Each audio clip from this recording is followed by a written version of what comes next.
I'm not a pessimist, I'm a realist. But I do believe that the generation of today is not remotely as prepared and aware as the generation of the 1920s in terms of the challenges that face Bharat. I don't think children should be blamed. I don't think the youth must be blamed for this. I would only request their parents to take history much more seriously, to take culture a bit more seriously. This comes from an engineer turned lawyer. So I'm not exactly the arts graduate who's basically telling you to focus on history and to ignore science. I know the value of science as much as I know the value of history and culture. You can pursue science and go to California, but your identity and culture will not leave you. So if there is one lesson that I would request students, it's a request, it's not advice. I know you have a particular hatred for that word. So let's call it just suggestion. That you should walk away with from this conversation. History is important, culture is important, identity is important. And every civilization or country which has lost its way and its identity has lost itself to the future. Europe has achieved development at least 30, 40 years or maybe even 70 years before Bharat. We are several years or decades behind the least developed country of Europe. But Europe today doesn't have the ability to protect its culture or its civilization because it has completely lost its sense of self and identity. I'm not saying sacrifice development and science and infrastructure for identity. I'm saying all of that is meaningless without retaining your identity. Both must go hand in hand. Perhaps that's one of the reasons when I speak of education and policy, I believe that it's an utter mistake, and according to me, a catastrophic mistake, when you separate scientific education from arts education or humanities education. We must have a trend where we actually give dual major degrees of diametrically or seemingly diametrically opposite subjects, so that students of science have a better understanding of humanities, and students of humanities also understand science better. Otherwise, people coming from the humanities stream think that people from the scientific stream have no understanding of the arts and vice versa. There is a mutual contempt which I see in schools and colleges.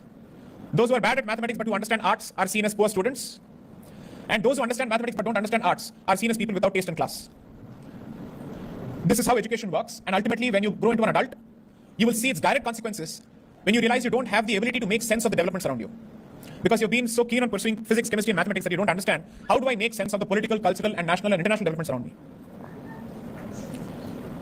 Every country which is worth its salt and which takes itself seriously prepares for the future by investing in education, and specifically history education.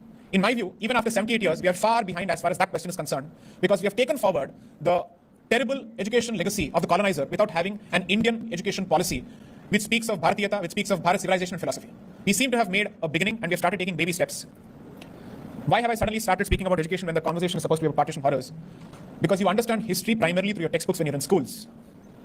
And if you don't take education seriously, then in the formative years when you're supposed to have a very clear picture as to who you are and where you come from and what is Bharat as a nation, your mind becomes the playground for competing forces, where everybody is trying to brainwash you one way or the other.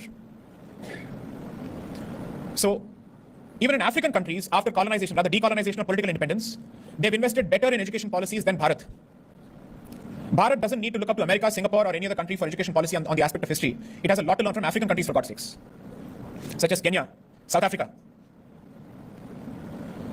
With His Excellency being present here, with the Director of IIT being present here, my only suggestion would be that it's easy to reduce partition to politics or human selfishness, but there are deeper causes, much more sensitive causes, delicate causes, which may not be to everybody's liking and taste. The easier way to address this, or at least the simpler way to address this in the long run, is by capturing the causes of partition better in our history textbooks.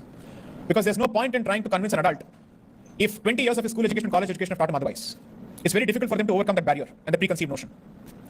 Investment in the future is through investment in the past, and investment in the past is through investment in education in the present. Vande Mataram, Jai Hind.